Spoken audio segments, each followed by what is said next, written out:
We've got another Union Arena deck profile for you. Today it's going to be the Rurouni Kenshin, Makoto Shishio, and Sojiro deck. Let's talk about it. Hey guys, welcome back to another episode. My name is Mobby, and today I'm going to be giving you my personal deck profile for this purple Rurouni Kenshin deck that revolves around both Makoto Shishio and Sojiro. We're going to go over every single card, show you how the deck works, so you can get a better understanding to see if this is one you would like to pick up and try yourself. So let's get started with everything in the video breakdown. If you just want the deck profile though, head on over to the website mobbytcg.com. There you can get this deck and every other deck that we cover in image and text format. With that being said, let's get started. The whole game plan of this deck is for these two characters specifically to really run the gambit of this deck. You have Makoto Shishio, which is not a raid card in the deck. However, he has really good, strong supporting roles for Sojiro to raid and do a lot of damage. These are the action points that we're using. We'll start from 0 to 8 cost. Oh, sorry, 0 to our highest cost, not 8. I don't know why it said 8. Anyway, Soujiro Seta, this is your 0 cost. This is your one of 2 raid cards in the deck, with the first one being Sojiro, and the second one is going to be Cho. Yes, Makoto Shishio is not a raid card in this deck. So we're running for the Sojiros and 10 swords, which is a relevant tag in this deck. So 0 costs, no abilities. The trigger here is add this card to your hand and 1500 BP. Nice and simple run of the mill 0 cost card.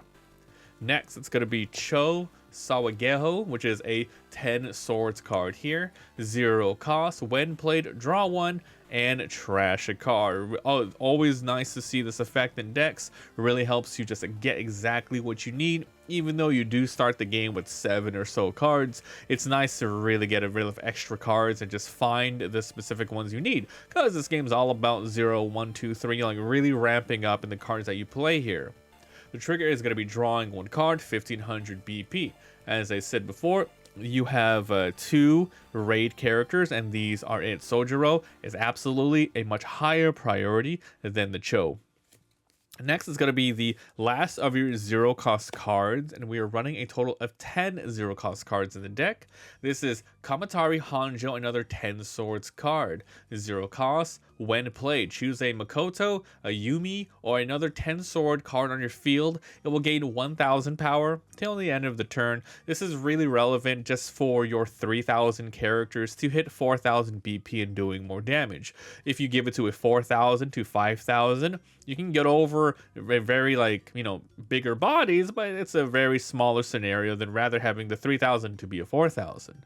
The trigger here is activate a character and give him 3000 BP, really good for defensive purposes, and those are your 0 cost cards. If you guys are enjoying the video so far, please make sure to like and sub. It really helps out the channel. We just launched this new Union Arena TCG channel, so we'd love to see you guys here for every deck. We are planning on covering every color in every IP that comes out here in English. Next is going to be your other Soujiro Seta. 1 cost here, 10 swords. When this card is placed from your deck into your sideline, from your deck, meaning on top of your deck, from your sideline by one of your abilities, meaning any card that you have, you may place 1 card from your hand into the sideline. If you do, you get to play this card from your sideline, resting onto your field. And then you can only activate one of these abilities 1 time each turn. So this is the whole gimmick of the deck. It's you have this Sojiro and your raid cost Sojiro. You basically want to put them on top of your deck using other abilities that you're going to be having here, especially the Shishios. Then you're going to be able to get benefits such as playing this from the trash. Now this doesn't seem that strong. However, if it's already on top and you need, you don't have it in your hand, this is one way for you to kind of sift around and put this on the field, because this is your win conditioning raid, sort of raid resources here. So we're running a couple of these. It's very strong at a 1 cost 2500 too if you need that really nice early game pressure. Running 3 of these. Next is going to be Yumi, another one of your 1 costs. Yumi Komagata. When played, draw 1, trash 1. Same thing.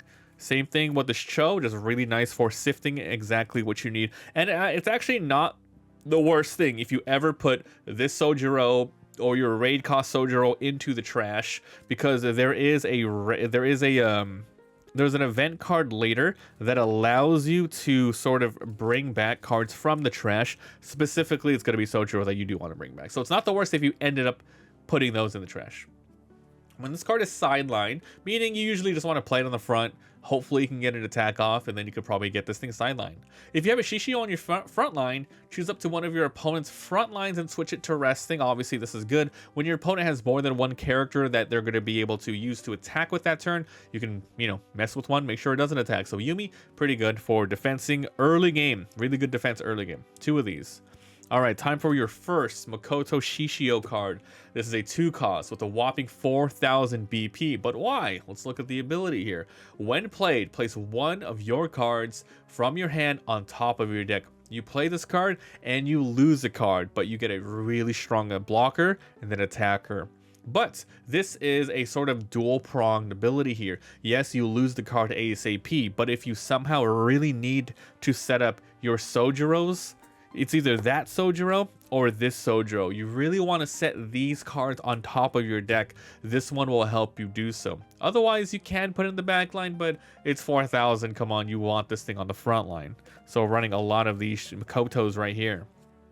Next, it's going to be 2 of these Phantom of the Bakumatsu. This is the card that I was talking about that allows you to get a card from the sideline. So you place 1 Makoto Shishio, a Yumi, or a 10 sword cards from your sideline on top of your deck. Exactly what it sounds like. So you don't even have to put the Sojiros, though you really want to, because those are the cards that get affected from, hey, if you trash it from the top of your deck, you get benefits. So this one allows you to, because your win condition is pretty much the 4 Sojiros. If you don't find a lot, they get rid of all 4. This one will allow you to at least get some from the trash to be more consistent with your 4 cost raid Sojiro. So that's why it's in there. And this card's not too bad because also an AP comes back to active. So yeah, you would technically be losing a card from your hand to play this, but you get a card from the trash, a specific one that you want. So that's why we're running 2 of these in here. The trigger is draw a card. Moving over to our 3 costs, this is your first of your 2 energy cards. This is another Sojiro 3 costs. So when this is played, look at the top 3, grab a Shishio, a Komagata, or another 10 sword cards, which, hey, if you already have your Sojiros all set up, you can grab stuff like Cho, so you can, start raiding with him in late game as well. If you add one, you get to trash one, and remember, trashing isn't the worst, especially if you can find these Phantom cards here. The trigger here is activate a character plus 3,000. That's really good to have 4 of those triggers in your deck, and even more. Defense is really good. A nice little 2,500 here, but you primarily want this in the back line. The highest card cost in this deck is going to be a 4, so it's not the worst if you ever move this out to go to the front line, especially if you raid on it. But this card is it's really important for the deck. Searching, raid source, plus 2 energy, solid card. 1, 2, 3, 4. Okay, next, it's one of your Makoto Shishios again, 3 costs. So, 2 abilities here. The first one, if this character has 5,000 or more BP, it obtains impact. So, one way you can get it somewhat up a little bit is to use this Kamatari, though you need more to get it higher. So, here's what the main ability is. Activate main. If on the front line, once per turn, you get to place the top card of your deck into your sideline. This character then gains BP equal to 5 times the required energy value, and then of the card placed into the sideline. Meaning, if this was on top, you would reveal it, you would trash it, then he gains 5, 10, 1,500 BP, making him a 4,500. If you get a 4 cost card, he'll be a 5,000 attacker for the turn, then impact would activate. So with this ability, you can use it straight out if you just need to get the 3,000 plus damage, so you can, do some damage, swing over some characters. But once again, the best cards to throw out are going to be the Sojiro, so you can get the plus 500. Sure, it'll only be 3,500, but then you get to play this card on the field. You have to get rid of a card, but you get to play the Sojiro rested. And hey, if you need a Sojiro resource so you can raid on it, that's perfect. Otherwise, this one is the perfect one to play. It's exactly made for this combo, and once we get to this, you will see why. But these 2 cards together, incredibly powerful.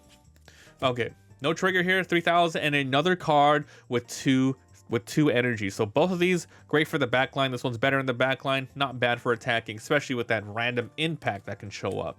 For these, Now for your 4 finals of the deck, we'll start taking this country. Choose 2 of your AP and switch them to active. The trigger here is final. If you basically trigger this as your final card for life, you get to heal 1 as well. So there you go, nice and simple, nothing special here. 1, 2, 3, 4.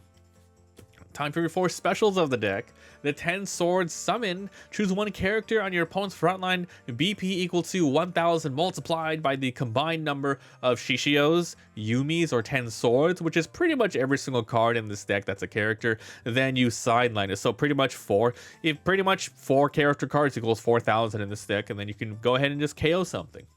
You can go even higher, up to 8000, I guess, if you want, if technically your board is filled, right? All right, so here's your 4 colors of the deck, man, back to back, right? So 4 colors. Sojiro, a lot of Sojiros. 10 Swords as well. Activate main. If on the front line, once per turn, look at the top card of your deck. Then you leave it or you sideline it. So this card is really good if you just don't have your raid card. Like, it's specifically made so you can search and see if this one's on top, or you can search and see if this other one is on top. Basically, that's what you want to see. And if you set it up beforehand, you don't really need to see it, but it really helps. So you can go ahead and leave it there or continue trashing. If you have multiple on the field, you can keep trashing them and hopefully you can see the ones you want on top. But yeah, it's just a really strong 4000 sifter, top deck sifter. That's pretty much it. The color here is play a purple 2 or less or 1 AP from the sideline set to active on your front line. This is amazingly good. Once again, you Sojiro, Sojiro, Sojiro. If you have some in the trash, you activate this, you can bring the other one back, so you can maybe defend with it or keep it on the board. But remember, you also have this really great Yumi, where if you're like in a big pinch, you activate this as a trigger. Yumi can come on the field, block for a 1000 when sideline. If you have a Shishio on your front line, you can go ahead and rest another opponent's character. So this is a really great combo to play with Yumi, this specific purple trigger card. Okay, let's move on over to the last cards of the deck, and these are your big game winners here. First of all, Shishio. 2, this one costs 4, but 2 AP. 2 effects here. First one, when using this card, meaning when you play this card, you may place 1 Shishio, Yumi, or 10 Swords from your hand to the, you trash it. Then you get to play this active, because when you play a card, it's usually rested. But if you trash one, it's active, ready to attack for the 4000. The other ability, when played, place the top card of your deck to the sideline. Then choose up to 1 character on your opponent's front line with BP equal to or less than 1000 multiplied the energy value, and then you sideline it. So if you end up using a 4 cost by trashing it from the top, you can trash a 4000, etc. A 1000, 1 energy, 1000. So it's really good for these other Sojiro to also look at the top. So this Shishio can also do some work. So you get a big body on the field for blocking. If you decide to trash a card, he can attack that turn. And if you know what's on top, or if you simply want to guess and hopefully you get it right, go ahead, activate that, and boom, you can KO somebody right on the board. The trigger here is add this to your hand. Really strong, solid, only 2 AP, but hey, I mean, the abilities are really good. Okay, so running 3 of these. I would say if you want, run 4, but however, I just like using no more than 2 to 3 2 cost AP cards in the deck. That's just my personal preference. All right, time for your raid cards. First, the Cho Sawageho. Remember, I'm only running 3 in here. He's not that important of a card. It really is only Shishio and Sojiro who are the important ones, but this one can help out a little bit. So that's why you're running a couple in here, especially since, he is our 0 cost cards as well. So Cho Sawageho, raid card for 4. Raids on Cho only. So when this is played, if your opponent's front line is not filled up, meaning, they have 4 on the field, you may reveal, less than 4, you may reveal 1 Shishio, Yumi, or 10 sword cards, which should equal all of the Sojiros as well. So if you do that, you reveal 1. Then if you do, you have to place it on top of your deck. So this one also helps you be like, oh, hey, I want this card. I don't want to raid with it yet. I have this card. I have the other Makoto Shishio ready to go. Like, this is really good. It's really good for setting up the top of your deck for, once again, Sojiro's on top, right? So if you're able to do that, then choose up to 1 character with 1 or less energy generation, which is this right here, on your opponent's energy line and move it to the front line. It would be really amazing if you can bring up a character that has 2 energy generation so you can remove it from the resources, but that would be kind of broken. Even considering this is only an uncommon and not meant to be part of the main game plan of the deck. So it has a little bit of utility that way to mess with the opponent, but it's primarily here to get a rushing 4,000 plus, you know, setting up the top of your life. All right, time for the final card of the deck. This is how you win. This is your game plan. So here we go. Soujiro Seta, 10 swords, 4 cost, 1 action. So 3 abilities here. The first one is even before the raid card. So when this card is placed from your deck into your sideline by one of your abilities, which is in this case 2 of the Makoto Shishios. Those are the best ways to do it, which is the on play one that KOs something, or the one that every turn you can remove it in order to give him damage. These 2 Shishios are the best ways to activate this ability here. So when you do it, if you have the required energy, you can raid with this card from your sideline. So at the moment you activate it with the Shishios, you better hope you have a Sojiro all ready to go with 4 energy on the field. And this is it's an ability where it's before the raid box, but it doesn't matter in this case, because, you know, it doesn't matter. So right on Sojiro's, when played, if this character was played from anywhere other than your hand, meaning with its ability in this deck, from the top of your deck, you get to draw a card, so you get to fill your hand more, then you give this character impact, 4,000 impact of drawing a card. That's amazing. Activate main if on the front line. Place the top card from this rated character on top of your deck. You can only activate this Soujiro Seta 1 ability each time, every turn. So exactly as it sounds, you want to use this on the turn after you have raided from the top to attack. So on the turn you do this, draw, impact, attack. Hopefully it lives to the next turn. Then during your main phase, do everything you need to do. Use this on the front line, put them on top of your deck, then either play another 4 cost 2 AP Shishio, or you do that 3 cost one to get their benefits, and then you can keep drawing and impacting. So you want the loop of this card on top using his ability, or, you know, Cho to put him on top, etc. Or even that 2 cost card here, this one here to put him on top, etc. And then the Shishio over and over and over again. And that's pretty much how the deck works, guys. And remember, you only have 4 here, but that's why you have the Phantom one to help you get it from the trash. So that is the deck. It's a pretty decent deck. It just sucks that you need these 2 particular cards to work, but hey, that's just how it works, man. It's got to go with the theme of the deck, and it's not too bad. You do have a lot of really good cards, especially these amazing these 4,000 Shishios to just help you live towards the early game. Yumi's for really amazing blocking. These Sojiros just, you know, can help you as well. So let me know what you guys think about this deck. I think it's cool, it's fun, and let me know if you are playing this one or focusing on another one. So thank you so much for watching. Stay tuned for decks on this videos on this channel featuring the duels, etc. So thanks for watching, and I'll see you guys next time. Bye.